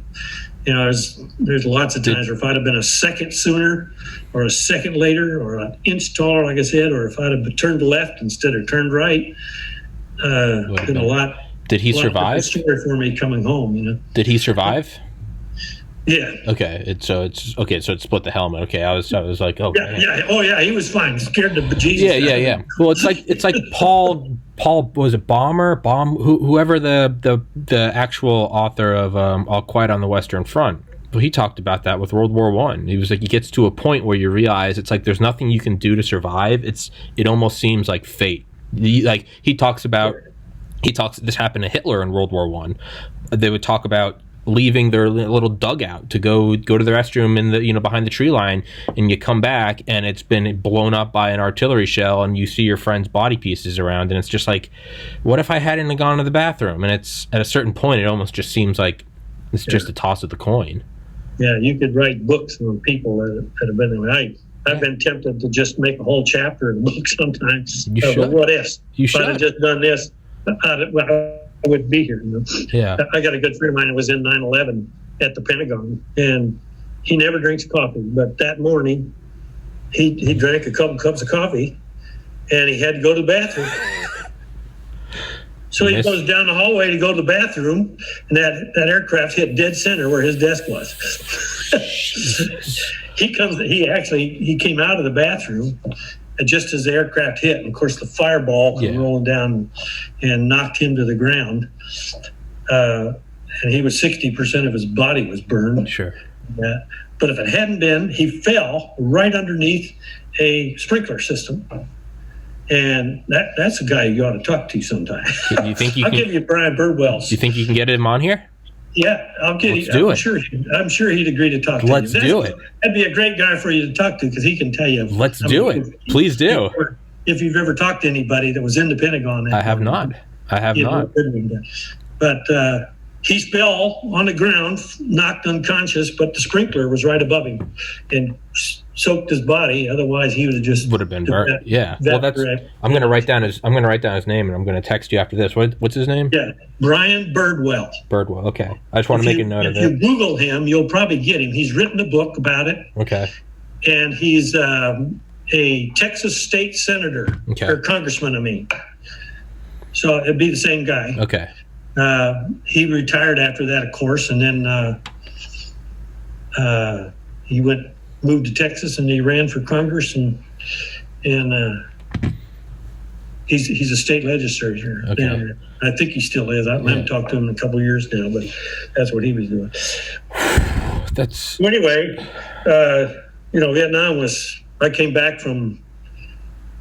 Let's see, I've been in January '71. Yeah, January '71. So 50 years. Yeah, 50 years this year. What day? Do you remember what day? No, well, I think it was around the 3rd or the 4th. I missed the football game, the bowl games, ticked me off. Damn. I was actually in Australia. I took my last R&R and went to Australia. That's where I met my wife down there on R&R. Oh, yeah? But I left there on like the 28th of December. I wanted to get back to the United States for the bowl game because my brother lived in Los Angeles, and I called him from Australia. He says, "Well, you get back here." He says, "I got tickets. We'll go to the Rose Bowl parade and we'll go to the game." Yeah. Well, that'd be great. So I get back to Vietnam like the 29th or something of December, and I had to wait like 5 or 6 days before I could get a flight out of Cam Bay to get. So I missed it all. Bastards. That would be good. Bastards. It's. I was going to say, so let's save the White House communications for tomorrow. And this is more wild, speculative. Are you free to keep talking for a little bit? Sure. Yeah, I got all afternoon. Well, then I'm gonna run to the restroom again real quick. If you got to go, you can go. It doesn't matter. I'll go too while you're doing it. All right, that's another hallmark of this podcast is it's technical difficulties and bathroom breaks. Which you need a piss tube right there in front of you. That's what everyone says. Is I need to get one of those astronaut diapers. We'll be right back. All right.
And we are back. So where are you physically sitting at? You're at your house, I assume, or not? Yes, sir. I'm in Ocean City, Maryland. Maryland. Yeah. Yeah. Very long story. I graduated the University of Georgia in 2013. Got into medical school. Decided I didn't want to go. Not long after I graduated, I lost my oldest sibling to suicide, and I kind of just went. I think, understandably, I kind of went a little crazy for a couple of years, and my parents live up here. I moved home, try to sort my life out. And December 2019, started this podcast, and it's been about 13 months. Actually, 13 months to the day, December 12th, and yeah, been doing this, and I like where it's going. It's building fast. It's exponential. It's, getting guests early on was difficult, but now it's, shout out to Ken Moffitt, has got me a ton of guests, but it turns into now when I have people on, I'm just like, hey, if you know anyone interesting, please tell them to come. Like anyone, if you can, if you can probably tell, I can just talk to people. So it's, yeah. You're easy to talk to. Yeah. So it's, Well, who is your main audience then? Just people like yourself, or? I have no idea. Oh, well, really? You don't. Yeah. You don't get any response. I mean, you can look up like demographics on stuff, but even that is only like who enters their info. So, like, let's say like where like the podcast is hosted, where it's just audio, for instance, that will tell me that like 80% of my audience is white males in North America between 18 and 45, but that's like the drunk man looking for his glasses under the street light. That's only of people who enter their information. I have no idea how many people just watch and are watching it anonymously. So I don't know. I just talk to people that I'm interested in, and there's no specific topic. There's no. Yeah. It's whatever. So I'm feeling. Do you make money through advertising or something, or through it, or how do you? Right now, I am making some money. I reached out to. Well, not reached out. I made a video asking if anyone wanted to invest in it. I was like, hey, I don't know when this will make money, because YouTube, because my channel is, I have an American flag and I have a bunch of veterans on, and I talk about things like America being good. YouTube does not like that because they're a bunch of dirty communists. So I figured early on, I was like, I'm probably not going to get ad money through them. But I do know that when I put my mind to things, I succeed. And so I just made a video, and I was like, hey, does anyone want to invest in this? Like, when I put my mind to things, I do it, whether it's getting into medical school. It's after my brother died, I started a charity to raise money for mental health. I raised like $15,000 in a year. So it's basically like, hey, will someone give me some money so I can, cover living expenses? Because I was working at a liquor store, and it's like I could only do so many podcasts when I'm working all the time. Somebody who has the funds took me up on it, and then it's a reasonable amount, and they're gonna fund it for 3 years and see where it goes. So right now, that's where I am, and it's kind of a beautiful thing because now that there's an external source, I don't have to rely on YouTube. Because a lot of YouTube people out there will be like, hey, I want to talk about, the evils of China or terrorism, but I'm scared of getting my money yanked. Well, I've kind of been able to remove that factor now. So I'm free to talk about whatever I want, and I like that. Where it's going to go, I mean, early on, I put I put a lot of work into it to get it going, but now it's slowly taking on its own life. Like, I don't entirely know where it's going. It seems like I very slowly feel like I'm moving into the passenger seat, and I just put a cement or a cinder block on the gas pedal, and now I'm like, let's see where this thing goes. Like, it's, You get the interesting people. I mean, that's your whole key to your success, probably, is getting topics and people that people want to listen to and pick up on. So. That's what I figure, is just find anyone, like you said, that guy in the Pentagon. I'm like, there's a story right there. Just yeah. Well, you're going to have me listening to you all the time. Yeah. Yes. That's. Do you know how many people are listening to you then every day? You said you had on YouTube. It's subscribed, so people that they'll get a notification when a video comes up. It's 1,850, and Oh, you're doing good. Yeah, it's been going up exponentially. It took about 9 months to get to 500, and it's taken another 3 months to almost triple that. So yeah, like the fire as it starts. Yeah. But it's also YouTube. YouTube censors a lot. That's why Joe Rogan left and went to Spotify. So, as I said, are you thinking about jumping ship to another network, or? I don't think it's a matter of me jumping ship as so much as it's they're going to kick me off, right? It's not jump out of the helicopter. It's being thrown out of the helicopter, which is fine with me because I've got it uploaded on other websites, Rumble, BitChute, Vimeo, all these other video hosting websites. Sure. I have it on external hard drives, multiple locations. My logic is hey, they'll take me down, but I'll just pop up somewhere else. I'll just play whack-a-mole. Yeah. I'm gonna be a thorn in their side.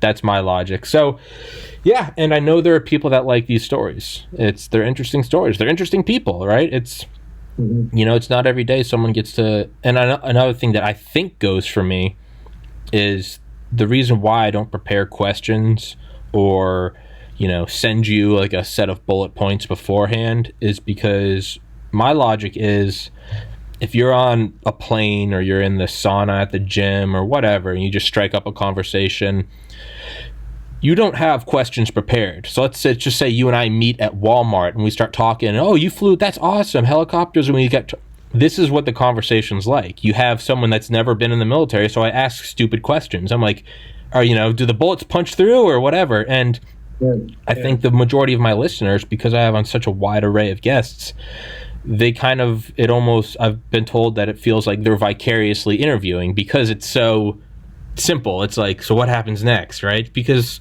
so if I have on someone who's an author or a painter or a pilot or Delta Force, I kind of ask the same, stupid, silly questions that I think anyone would ask, right? Because I don't know the first thing. I'm 30 years old.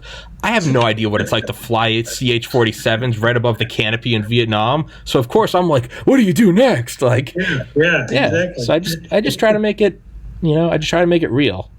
Well, a lot of people are, I don't know, I find once, you're in a conversation and you say, well, you're a Vietnam veteran. Well, okay. And that ends the conversation. They're one or two things. They're scared to talk to you about it because they're going to stir up emotions in you that they don't want to stir up, or two, they just don't give a crap, and they don't care and they're not interested. Yeah, it's because they're dirty communists who are ungrateful for this country. Well, either that or they're just ignorant and want to choose to remain that way. Well, out here in Nebraska, especially, you're a long ways from military or understanding of what that lifestyle is like, or what, they know how to shoot guns and deer around here. Yeah. And they're pretty darn good farmers. Yeah. It's well, you should know how to play football, but other than that, it's pretty boring. You guys have, right? Well, you guys are one of the states. You guys have a lot of ICBM silos. Right? Well, we used to, and there's not as many anymore. I'm not sure how many's left. They're all out in the western end of the state now. They used to be all over. I mean, Omaha at Offutt, that was that's Strategic Air Command. Yeah, Curtis LeMay. 50, 60 of them around there at one time. I don't think there's any left there now. Yeah. The ones that are left are the ones out in the west end of the state, and they're under Warren Air Force Base out there.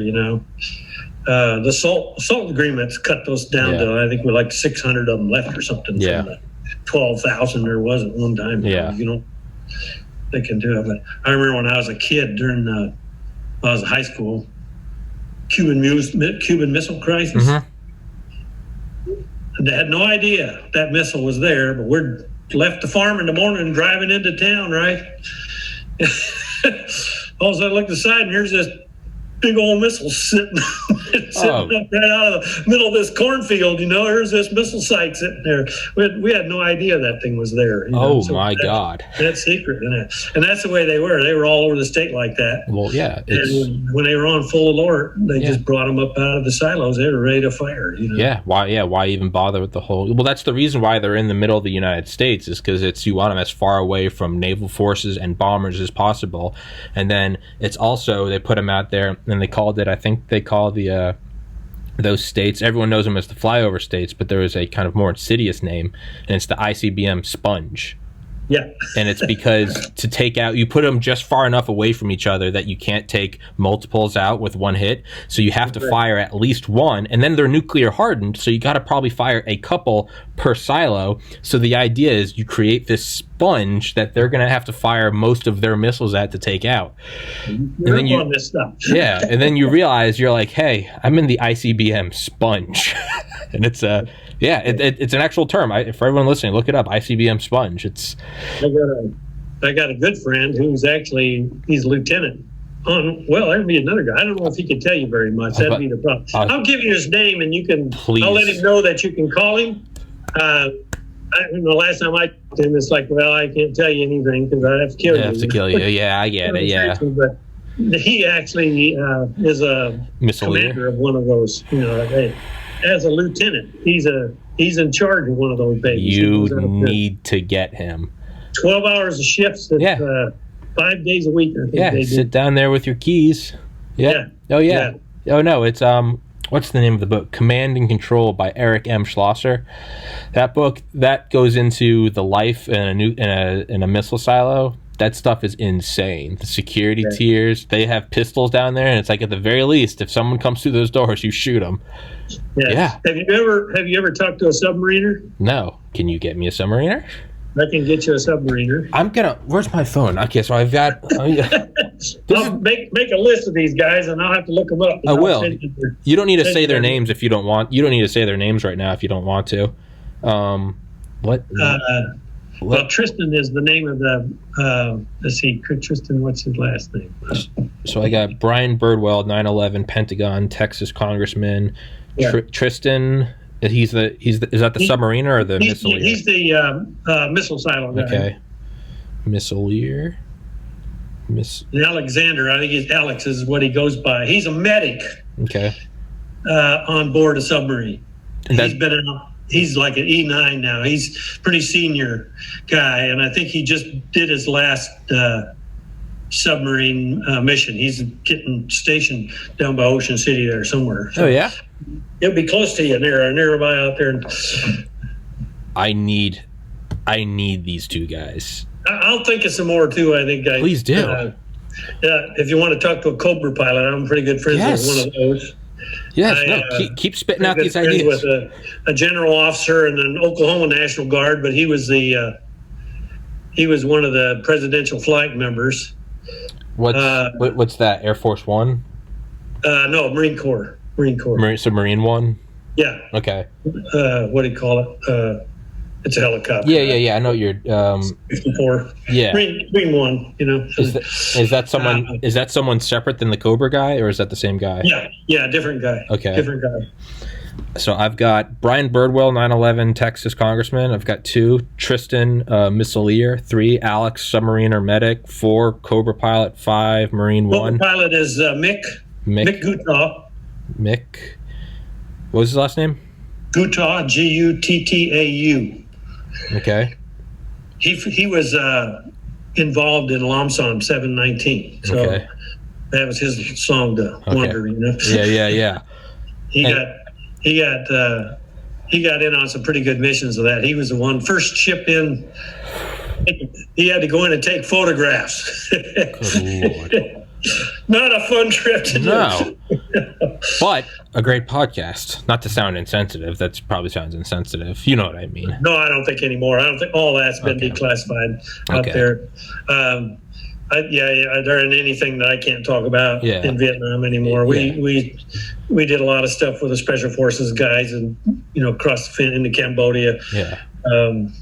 Those kind of missions where, you couldn't talk about them at all. But that's all been debunked now. So and then the guy down in Oklahoma, his name's Pete Costello. Is that the Marine One guy?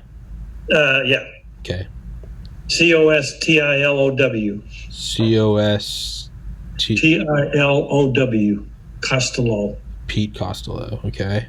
He's a guy. You'll love talking to that boy. He got that southern drawl, Texas, Oklahoma accent. He's a big OU fan. Yeah. And he's an Oklahoma graduate. We fly Marine One. Yeah, I know. Yeah, he'll jerk your tail. Yeah, he'll tell you stories, and they say, "Oh, that's all a lie." Yeah. It's a good story, though, don't you think? Is that all? Man, I had friends like that when I lived in South Georgia. They'd tell you the craziest story. You'd be like, "Oh my god," and they'd be like, "Yeah, I just made that up." You did, that'd be me. Yeah, you dipshit. You're like, "Oh man."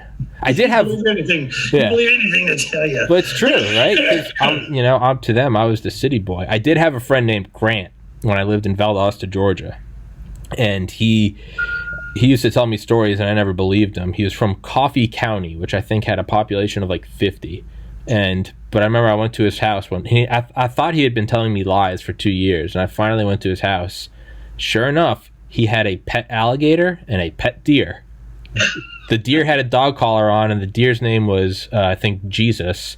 And then the alligator had a collar on, and his name was Elvis. You can't make this shit up, dude. You go down there, and he's like, Jesus, Elvis, get on over here. And they come over like they're dogs. The alligator, the deer, and you're like, what am I looking at right now? Like, am I... And it was weird because his family owned a deer processing plant. So you have this big like barn type building just full of like deer hides, and he just chose one and was like, this one's gonna live. And I was like, Grant, that's some dark shit, man. But yeah, it's, if you can, you obviously you don't have to say it right now in the podcast. I'll just sit down and I'll send you some phone numbers and some names and what they do, and you can kind of pick your pick. Please do, and I'll show them. Just let me call them before you do. Sure. Tell you what you do and what you're up to, so that otherwise I may not answer the phone if they see you calling. Or I'll send them your number so they know your number. Or that's the first time you called me. I thought, I don't know anybody in that zip code. Yeah, that's what Ken does. Ken gives me numbers, and normally he's like, I'll talk to him first, but sometimes he never does. So I just end up calling someone, and they're like, who the hell is this? And I'm like, it's the podcast guy. And they're like, who's the podcast guy? And I'm like, damn it, Ken. But so Ken does that to you, huh? Yeah, Ken's the man. Ken set me up with you, with Dawn Albrock, with Bill, I think a couple others. Ken's the man. How did you get a hold of Ken? Or how did Ken find you? How did I get a hold of him? Well, through the book, I think. Didn't somebody, you said... No, through him. You sell the book or something? So actually, I had on... This is how these things happen. So like first 20 episodes, I had on a guy named Bruce Sackman, who is a New York investigator. He was in charge of all medical serial killer investigations in the United States. Doctors they're psychopaths. They would get off on killing people. I saw his book back in like January of last year. Emailed him, got him to come on. Way down the road, I was like, do you know any interesting guests? And he sent me a guy named, I think it was Mike Vecchione, and I had on Mike. I was like, Mike, do you know anybody interesting? And he got me Joaquin Garcia, who was in the FBI. There's a whole 60 Minutes thing on him. He took down one of the mob families in New York. He's the only undercover agent to ever become a made man. Through him, I was like, do you know anybody interesting? And he was like, he talks like this, and he's like, Tommy, I know a guy, legitimate war hero. And it was Bill Albrock. So I got Bill, and then I think Bill's like, it was I think Ken helped him make the book, and so Ken in like a somewhat of a secretarial role. Right. So I had on Bill, and then I was like, well, why don't I have on Ken? Because Ken seems like a cool guy. And so I had on Ken. No, I think Bill was like, I think he responded and was like, if I can remember correctly, we're on 300 episodes. So I think he was like, talk to Ken. And so I remember he called me, and we're talking, and he's asking questions about the podcast. And he's like, Bill will be a great guest. And he's going on, and he's going, yeah, no, I did this in Vietnam. And it's after like a half hour, I was like, do you want to come on the podcast? And he was like, sure. So he comes on. And then I was like, do you know any other people? And he was like, yeah, I can get you Bill's brother, Don. And I had Don, and Don's going to get me some guys. And, every once in a while, Ken will be like, hey, I've got another idea. And he'll always say these kind of nonchalantly. He'll be like, do you want to get like a 3-tour Vietnam pilot? And I was like, yes. Why did you not tell me this earlier? So he sent me your number. And this is how it happens. Is it just to a point where, I don't even remember where it begins. I'm like, oh, yeah. But there are these long branches of guests to the point where the last one doesn't know the first one, but that's how it. And I just have them on, and I like to hear interesting stories. I like to, because in a way, it's archiving them, right? It's on video, it's on hard drives in multiple locations.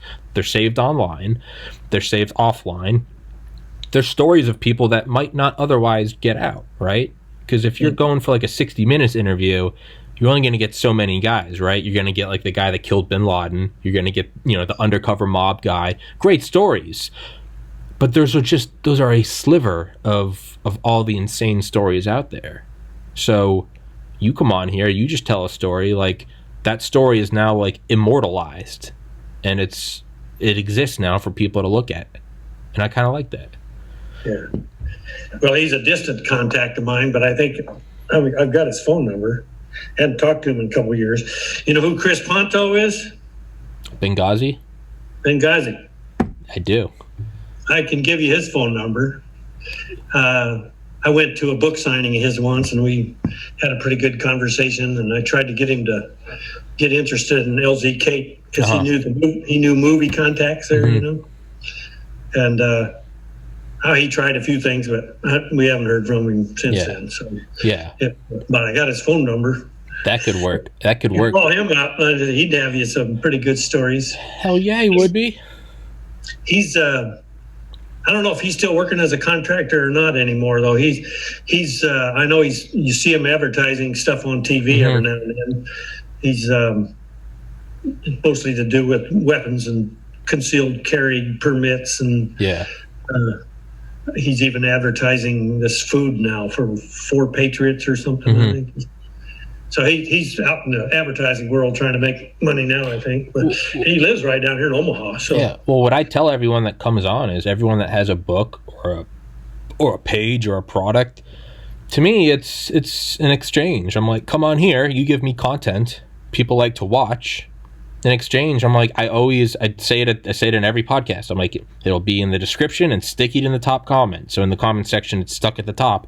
I put their book or their website or whatever. To me, and I don't have a huge audience, but I figure that is my capital. That's what I can give back. So I can drive a little traffic your way. And God willing, as the podcast gets to millions of followers, well, then that will be my swinging, that's what I can, that will be my force. And so, that's why I pitch to people. I'm like, if you have a product, you can plug it. I don't know how many people will go there, but some people will. Yeah, I figured. I wished I could have made money talking, but I had to work for a living, Yeah. I look at Rush Limbaugh, and that guy, all he does is talk, but he does research, and he's got his niche there, Maine. Yeah. He's got 40 million followers. Yeah. If you just start talking, you should go back and look at Joe Rogan's first episode. Joe Rogan? Joe Rogan. How do you spell his Rogan? Rogan, Rogan. He's the biggest podcast in the world. Oh, heck yeah. Yeah, Joe Rogan, yeah. If you go back and look at his first episode, it's him in a basement with his friend. And they're just like, yeah, we're just having fun with this thing. And then you look at it now, and it's like he's talking to Elon Musk. Or, Ed Snowden or whoever. He's interviewing presidential candidates, and he got the audience for it. Well, it's because he just kept doing episodes, and I truly believe if you just, one thing that keeps helping me is a Warren Buffett quote, and it's despite effort and energy, some things just take time. You can't get a baby in 1 month by getting 9 women pregnant. It just takes 9 months. And that's kind of what my logic is early on I was like, how come it's not growing faster? And I remember reading that quote probably of like March of last year. And I was like, some things just take time. It just takes time. How much equipment do you own then? You got an office, of course. You just using a room in your house, I suppose. But you got a laptop that you use or a PC, and then you got servers that you load this stuff up on, or? So this is a MacBook, and it's been growing and growing and growing. So it's a MacBook. There's a microphone right here. This is actually the last episode with this microphone because my new one just got in the mail. You can't see behind this. There's a bunch of hard drives that I load everything off to immediately. I've got fans to cool down the laptop when it's processing. I've got a big TV right here. What I do to my research is I have a TV, I have video games. I put on video games, I mute it, and then I listen to audiobooks or documentaries. So it's kind of, it's like playing solitaire or something. It's just something to do. I'm not paying attention. So sometimes flying around helicopters, but I'll just turn on whatever I'm interested in. Right now I'm listening to a history of General Smedley Butler in 1933, who's the most decorated Marine of all time. And I put it on and I'll just sit here for a couple hours just learning about him. And maybe a lot of times I'll be like, that's an interesting topic. I'll find the author, try to get him on. I have just on Christmas, my little brother, shout out to my little brother, he got me some like lights pointing down so the lighting's better. My parents bought me a camera. The camera quality it's way up there now. So the equipment it's growing and growing. I put some black curtains on either side of the flag. You can't see it, but just like within the last week, those in a lot of like recording studios, they put those like sound absorbing mats on the walls. Oh yeah, they to deflect reflective noise and stuff. Those are really expensive. It can cost several $1,000s to do a room, and I was like, I don't have that money.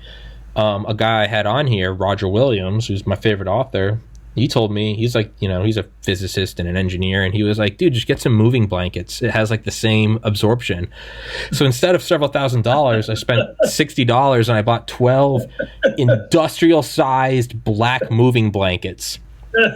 And so I pulled around some old bureaus, a couple tripods, and you can't see it right now, but I have this like semicircle of sound absorption, and it looks, I always joke, if like the FBI came in here, I'd probably be arrested on suspicion of building bombs, because it's just, there's lights and wires and beeping shit, and it's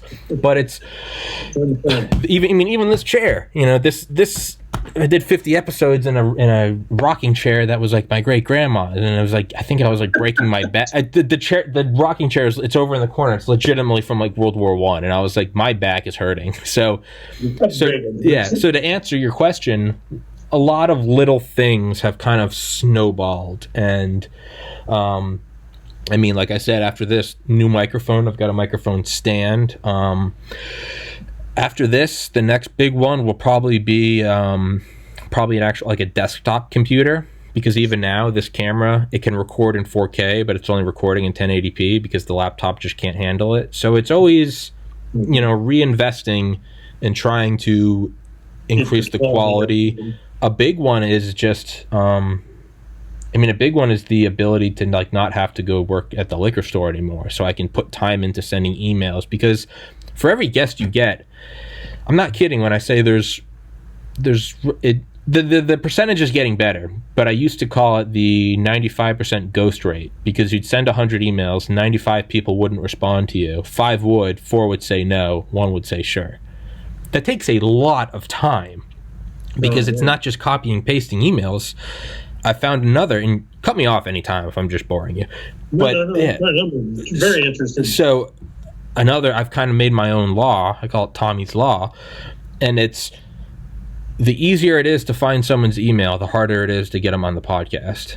No kidding, man. Well, what's the easiest, right? Whitehouse.gov. Write a message to the president, which I tried. Didn't work, right? Yeah. I sent emails to General Mattis, to George Bush. I got formal rejections. That was cool. But if you take some time, and let's say an author, and you're like, I want to get that guy on here. Sometimes you have to set aside a day, right? And this is what I'm doing today. And you kind of go hunting. You find them anywhere. You find an old website, find an old PayPal account. Did he make a post somewhere? And you can kind of like back engineer it until finally you can find, and if you can find their email and it was difficult to find, if you can find it, it's almost guaranteed you'll get a response, because it's like a personal email. So that's a huge piece of it. It's not equipment, but it is a cost, in that because I do have someone, funding this podcast now, I can take 5 hours to go find a guest. So that's, you got to read his book too if he's a book author, huh? Yeah. And so, and then that is, if I'm gonna have a guest on, I read their book through and through. I treat it like I treat it like a college course, like I'm trying to get into medical school. I give it my all. I listen to their book a lot of times, multiple times, and really try to understand it and, have some good questions. All of those things take time. So it may be an hour-long podcast, but some of the authors that have been on here, I mean, it can be 2 weeks of preparation. So I don't know if that answered your question. Yeah, it does. Yeah, I have no idea. I didn't even know what a podcast was until probably 3 years ago. Yeah, I stumble on to one I listened to pretty regular, and it's like I have no idea what kind of equipment it takes or what kind of electronics it takes, or what how much technical knowledge you got to have to do any of this stuff. Oh yeah. To me, it looked like would be a real fun job because you just talk to really interesting people, and I said what's behind it is, like you said, you're doing a lot of research and preparation for each one of them interviews to get a good interview out of it. Not to mention you got to have the personality to be able to just get the best out of people. Well, you got to be able to turn it on. Thank you. But I mean, that's another thing is you got to, and again, it doesn't sound like much, but I mean, you can't be coming off a night with like inadequate sleep. If you're cranky and foggy, so you got to be well rested. I exercise before it. I meditate before it. So I mean, really, an hour podcast, regardless of whether or not they're an author, full night's sleep, gym, meditation. I mean, that's like 11 hours of prep right there. You got to be up and ready to go, and you got to be, you have to be there 100%. Because to me, it's more of like a respect thing than anything. It's like, you're giving me the time of day, I'm going to come on here and try to be like the best host I can be. Now, granted, last night I texted you at like 3 a.m. I was like, can we push it back an hour? So, sometimes that happens, but get to sleep. I don't know if he's ever going to get on. Yeah, I know, right? Yeah. I'm retired. I can pretty much get on anytime, but you've got a living you got to make, but you've done a good job. Well, what is the, when you get all done, do you edit all of it then and then just put on an hour or something, or what do you do? Yeah, so I take it, and it's a couple of steps. The first thing I do is I compress the video so it's because I screen record on the laptop. And to go back to what you said, the technical knowledge, I have no idea what I'm doing. I am technologically retarded. I mean, that is... So when people ask me, what do you do? I'm like, dude, I am learning this in real time. Like, so you can go back to earlier episodes. I don't know what I'm doing. It's, learning about sound reflection and lighting. And so I'm making it up as I go. But editing, I know that if I make it a big process and responsibility that I'm going to go in and edit for hours, then I know I won't stick with it. I'll get bored and I'll stop doing it. So what I do is I take the video, I compress it to 1080p. So that takes like 30 minutes. You just got to wait. You take that, I put it in iMovie. It's the free software that comes with the laptop. And it's just got like a little wand, just like a picture where you can click it. I've seen that, yeah. I just click it, and what that does is it kind of makes the audio match, because I'm right here, so my audio is louder. You're a guest, it's coming through the speakers, and it kind of does that. It does something with the color. It crops it a little bit. I export that. That maybe takes another half hour to an hour. And then I take that and I upload it to YouTube, BitChute, and Rumble. And then I upload the audio to Anchor, which hosts it on Spotify.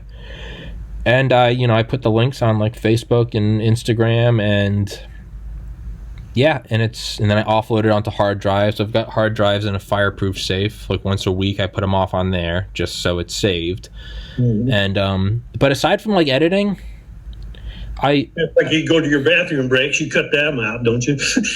No, most of the time I do. I used to, but you don't? Now I just like, I'm like, you know what? Let's really make it a real experience. Bathroom breaks are a real part of life, so it's whatever. I probably should, and maybe I will one day, but the way I look at it is I want it to be as like real as possible. So like when people watch the podcast and it's like, and we're recording, they're seeing me talk to the person for the first time. I mean, granted, we might talk for a minute before we start recording, but you're seeing it as we go. It's like, hi, I'm Tommy, and it's just like we just roll as we go, and then it wraps up, and it's like, have a good one, and then it, So that's what I try to do, is I just try to make it as natural as possible, and then upload it, and it takes a while to upload, but it's a... Well, do you ever bring a guest into your room there? And then just talk to them back? I actually never have, and honestly, it sounds bad, but I think two microphones, double everything. Yeah. Probably. Well, so you got a producer and a director then too, probably. Yeah, and keep it simple. Yeah, to me, I look at it as like this: is by having a studio where you brought people in, I think that would limit your reach of guests, because if you're Joe Rogan and you have the money to fly out whoever, like, that's fine, but you have to remember, if you're flying someone out, you have to assume that person has the luxury to take a day off work or to use a day of their vacation to come away from their family. When I do this, it's I'm in your house, and then it's over and you're in your house. And then the other thing I look at is, I remember going to medical school interviews in 2013.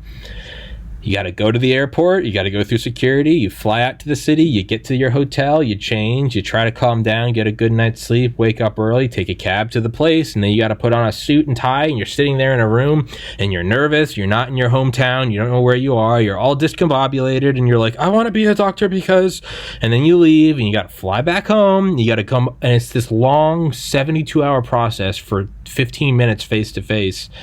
And you get the worst out of people because they're so tired and stressed and jet lagged that I think... Then you don't get the job. Yeah, and that's what happens. Is more times than not, you get a, thanks but no thanks.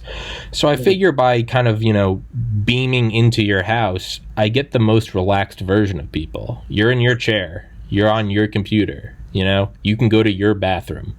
And then as soon as it's over... teleportation, you're in your house. So it's to the bar. Yeah, exactly. Go do whatever, you're home. The joke I always make is, you don't have to wear pants. Who knows? Is it, who are we wearing pants? Nobody knows. That's the surprise. It's where'd you get that shirt? Yeah. What? Where'd you get your NASA shirt? NASA shirt down here? Oh no, I bought this when I was gonna have on, or when I had on Charlie Duke, the Apollo astronaut. Yeah, but it arrived late in the mail, so I didn't have it. So now I just got a NASA shirt. What's an awesome shirt? But yeah, I don't, and now that it's kind of, even if this podcast kind of quote unquote made it, and I made a lot of money, I don't know if I'd have people in studio. I've kind of grown to like this for what it is, and. Well, if you're successful doing it, why change? Yeah, and it's works and fix it. Yeah, I like that. I like that you don't have to leave your home, because you are going to be the most comfortable you can be when you're in your own. Like, a lot of people are sitting there with their dog, like their kids will run in. Like, I like that. It's real. I don't know. I think a studio it starts to get a little too produced. And my fear is for it to become like television, where it's like, welcome back, and we got sponsored by the Ford, and I'm like, oh. Kill me now.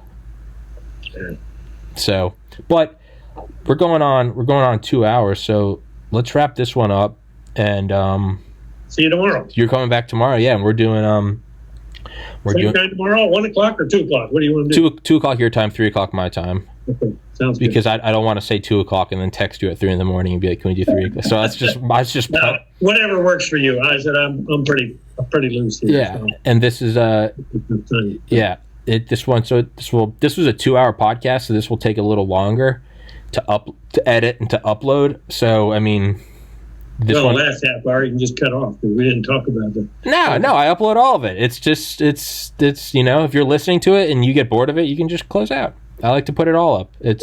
Sorry, to answer your question, editing. I do edit out. I give all the guests. I have 0 questions asked, like 0 tolerance on my part. If they want something edited out, I will edit it out. I'm not going to be here and be like, I want you to leave that in. If someone says, hey, I mentioned a friend's name, a family member's name, whatever, or I said something political and I can't do that because of my job, I'll edit that out. And I've had people complain, be like, why is there 5 minutes missing in the middle of it? And I say, shut up. That's why. I don't care. That's my guarantee to guess. It's not live, and to me, it makes it a little more comfortable for them that they know they can sit on here and maybe you have a beer and you loosen up and you say something stupid and you're like, can you edit that out? And I'm like, I sure can. So, yeah, that's how I do it. And I also tell all my guests, no questions asked. If at any point in the future you want me to take it down, I'll take it down. I personally don't want to, but I'll take it down if for whatever reason Yeah. Well, like I said, do they know who I am? I guess I said who I was at the first, but somebody wanted to contact me. They'd have to contact you first, or you put that information at the end of the. No, I don't. I've never actually thought about that. No, I don't put in contact information, more so out of just like respect for the guest. But I mean, I guess I could start doing it. I probably have to ask guests. I guess I kind of lean towards the side of I respect their anonymity, but yeah, I guess anyone listening, if you want his contact information, comment. I guess, yeah, people have said that, like, how would I reach this person? And I might send them their website or something. Yeah. Well, the reason I asked, there's occasionally I'll see somebody on, a movie or a documentary or something. Somebody I know, and I lost track of them years ago. Yeah. I did that recently. Watching a documentary on the documentary when it came out. I know that guy. Yeah. Oh, I thought he was dead. Yeah. Here he is. He's still doing this stuff. And I was able to get a hold of him. Yeah. There's another, one of my long lost stories. I don't know if you have got time to. I can do it all the time in the world. I don't care. I had a rescue of an F-100 pilot that jumped out. Mm-hmm. He had to bail out. He got an engine flame out or something. He didn't get shot down, but he had to bail out, and I rescued him. I brought him up out of the jungle. And I don't know, we didn't think a whole lot about it. We dropped him off and took off and left, went on about our mission that day. I've always wondered, I'd like to find that guy, find out if he ever got out of there. He broke his leg, mm-hmm. in the jump going into the jungle. And I've always wanted to talk to him. I thought, well, he might see me. Maybe. I'll talk about the experience sometime, and then maybe he'll find me. Yeah. He might be dead by now. I don't know. Yeah. He was an F-100 pilot, and I've always been able to want to find him, and I've never been able to do it. So maybe he'll watch this, and if he is, if he's me, then you've got another guy you can interview. Exactly. There you go. That's got to be a heck of a story when you go through a bailout. That's got to be. There's no way that's not a near-death experience, jumping out of a moving plane. Well, and you jump into a jungle, mm-hmm. and he was under attack once he hit the ground. Mm-hmm. Had to escape and evade with a broken leg, and then he had to get a hold of me. I was just happened to be the closest helicopter, and I had to get him out of the jungle, and that was a heck of a... Did he have those, like, high-vis panels? What do you mean on? Didn't they have those in Vietnam, like high visibility panels you'd put around like a crash site? Oh, he may have had, but he was down in the jungle. We could just barely see him. The only reason I knew where he was at is because I saw a chute. It was hanging in the tree, and he didn't put out it because he had an emergency radio. He actually got a hold of him before he hit the ground. When he was in the air, he come on the air and called Mayday, Mayday, and he was about 5 miles ahead of me, and we saw him bail out. And of course, we dropped what we were doing, headed over toward him. And when we got there, of course, the chute was in the trees, and he was talking to me on the radio. But the time, we got all these procedures, but you'd hover over the parachute, because if there's enemy in the area, they know exactly where he's at. Yeah. So you find out where he's located, you get him marked on your map. So and then you go out in orbit somewhere, and you try to talk to him and find out what's the best way to rescue him. Yeah. And then you either go in yourself, or you call in a Huey or a smaller aircraft, or if there's a ground unit somewhere you can stick in there to get him, he can do that. Well, he punched out on his way down. He was like, 1,000 feet or so probably when he bailed out. And then he got on the radio. They carry one on their survival kit on the radio. So he called Mayday, Mayday, and I said, well, I'm inbound toward you. And he said, oh yeah, I see you. He said, well, I'm going into the trees. And so he went into the trees, and then he went dark on me for about 10 minutes. And what happened, he got hung up in the tree with the parachute, and he had to cut himself loose, and then he fell and broke his leg when he hit the ground. That's what he thought anyway. Yeah. So anyway, we went in and rescued him, and that took a while to get him out of there. And then we took him back to Delot and dropped him off, and we went back and finished our mission for the day. We came back and picked him up, and they had his leg in a splint by then. We took him over to Phan Rang, where he was from, dropped him off, and we flew on home. And I never contacted him. I didn't take his name. We didn't pay him. I don't know. We just wasn't thinking at the time. Well, it'd be kind of fun to talk to him later, find out how he did, whether he got back flying again or they sent him home or what. The guy owes me a beer, So. Damn right he does. That's the take-home point of that is, in conclusion, he owes me a beer. And I got to find him or he's got to find me. Yeah, he's got debts to pay. This only fair, isn't it? It's only fair. And it doesn't matter if it's 50 years. There's no statutes of limitations. He owes you a beer. Heck no. We will hunt him down. Yeah. Well, that'd be a good mission for you. I will. You got research skills I don't have. You can go and find him, I will. I've looked on F-100 websites, and I've looked at that unit. I've nailed it down to the unit. But I've never been able to find anybody. You just got to keep digging. I'm sure they have reunions or something. You just got to keep digging. Just got to spend the time and tap into it and see if I can't locate him. I know you can go on a website, a Vietnam Helicopter Pilot Association. You can identify every aircraft that was shot down. Yeah. Every pilot. Pretty much they've got every one of the 4,000 plus of us where we shot down, what day and where and who. Yeah. There's tons of information out there, but I haven't found anything on F-100 units. I know where they're stationed and where they were in Vietnam, but as far as rosters, who's on them, reunions, nothing. Yeah. They're not a very active group, or I haven't been able to tap in to find a resource for it. So. Well, it's researching people. It's like there's no set way. Like you find like you said, like a website, like whoever. What you do is you just start with like a shotgun approach. You find any at the bottom of the website.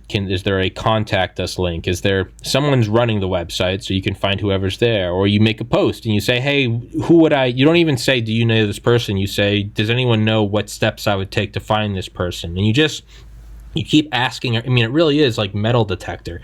You just keep asking, and eventually, you hit something somewhere, and someone's like, I know where you can. Yeah, all I need. And then and they might not even know the person, but they might be like, I know where you should go. I mean, a case in point is Bruce Sackman, New York investigator. He has indirectly led to you. You guys have no relation to each other, but that's why you're on this podcast right now, is because I talked to him. So it's just a weird. You just have to keep pushing. Eventually, you'll find someone's old AOL account, or you'll find them posting on whatever. And I mean, sometimes you do all of it, and you find someone, and they go, "Yeah, I do know where he is, but he doesn't like to be contacted." And then it's the end. The wonder of the internet, as they say, man, it's amazing, dude. Yeah, we lost an aircraft in Vietnam. Just disappeared on us in a bad storm one time. Never found him. You don't leave your buddy behind. But we had to with this. We couldn't find him. And in 1999, little guy, fisherman, Vietnamese guy, threw his line into the river and brought it back out and caught his line. And he turns around, and there's the Chinook crashed in the side of the mountain right behind him in the jungle. Holy shit! That's how they found him. And of course, the long story was they recovered the aircraft and the remains in the aircraft, and were able to identify him and brought him back. And indirectly, I found out about it before they brought him back from Hawaii. The remains were in Hawaii. Through one of the family members' grandson called me up on the phone because my name was on the unit that his granddad had served in. So that kind of led to another guy. Yeah. Anyway, so and up to that time, I only knew two guys from my unit from Vietnam. We came home, we all just went about our business and kind of lost track of each other. Well, then through the wonder of the internet, we found 187 people from our unit that had served in that unit that came to the funeral. Yeah. We had it at Funeral at Arlington National Cemetery in August of 2000. Or 2001, I guess it was, right before 9/11. But none of that would have happened without the internet. Yeah. We wouldn't have found anybody. Yeah. So, it's a long story. Yeah, no, it's the people you can find. It's insane.